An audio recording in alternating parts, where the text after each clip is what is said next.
Microsoft just gave Vibe engineers a huge win out of nowhere. Minutes ago, they open sourced the tool that originally started the AI coding bubble, a GitHub Copilot. As of today, it's officially free and open source software under the MIT license, meaning you can fork it, modify it, and even build your own billion-dollar competitor without going to prison. And on top of that, they also open sourced the Windows Subsystem for Linux, or WSL. That's a big deal because for the last year or two, one of the hottest grifts in Silicon Valley has been the promise of an AI-powered junior engineer, or shovels that can turn any rando on the street into a skilled programmer. Startups have raised millions of dollars by simply forking VS Code and duct taping some LLMs to it. Like Cursor is now valued at $9 billion, while Windsurf was recently acquired by OpenAI for $3 billion. There are some good up-and-coming open-source alternatives like the Void editor, but VS Code is on another level, and has been the undisputed king of code editors for nearly a decade. In today's video, we'll find out why Microsoft would just give you the code to its extremely valuable Copilot. It is May 20th, 2025, and you're watching the Code Report.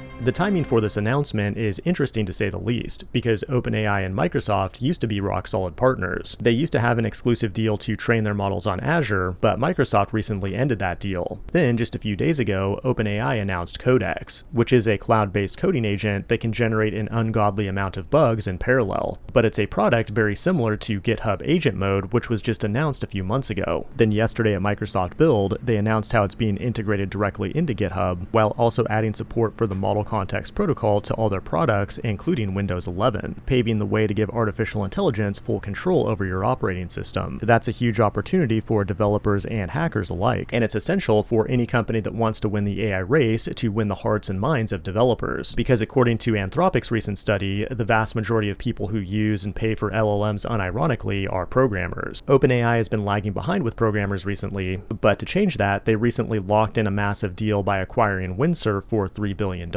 which again is a VS Code fork modified to be an AI slop-o-matic. The timing is really funny because had they just waited a few days, they could have saved those $3 billion and just used the now open source Copilot. But I don't think Microsoft open source Copilot just to pwn Sam Altman. Virtually every open source play made by Microsoft has worked out really well. VS Code and TypeScript dominate the web dev ecosystem. The Windows Subsystem for Linux made Windows a viable platform for all developers, and they even open sourced their old MS-DOS code last year. But this is a bit unusual because Copilot is a paid product costing as much as $390 per year. And you might be wondering, does that mean it'll be totally free now? And the answer is no. No, it does not. When you pay for Copilot, you're mostly paying for the cloud computing cost to generate your actual code, not the underlying software of Copilot itself. In theory, by open sourcing it, Copilot should improve and ship features faster, without the need to pay Microsoft employees. You may have heard that Microsoft just laid off 6,000 people, including many veteran engineers, so they could really use the extra help. But it's a win-win for everybody, because you could use their code to monetize your own thing, or extend it in ways that help other developers, and that's just not possible on closed source platforms like Cursor and Windsurf. Not to mention, you get better transparency and quicker fixes for security vulnerabilities. I'd say this is a big win for Microsoft, and there'll be big rewards for those who can actually code while leveraging AI to become 10x more productive. But you have 80,000 hours in your career, 40 hours a week, 50 weeks a year for 40 years. That's a lot of time to make a positive impact on the world. And 80,000 hours, the sponsor of today's video, can help you do that. If you're young, you've probably heard advice like follow your passion, do what you love, and take the initiative. But these cliches are not based on evidence or data. Unlike the work of 80,000 Hours, which is a nonprofit that for the last 10 years has been researching the question of how do you find a fulfilling career that does good too. Their website, which is entirely free, has tons of collected research on high impact careers, along with job boards, podcasts, and a lot more. It's an incredible resource for anyone looking to start a high impact career or make a switch mid-career. Join the newsletter today to get a free copy of their in-depth career guide sent to your inbox. And remember, it's totally free because it's a nonprofit and could be the catalyst that changes your direction in life. This has been the Code Report. Thanks for watching, and I will see you in the next one.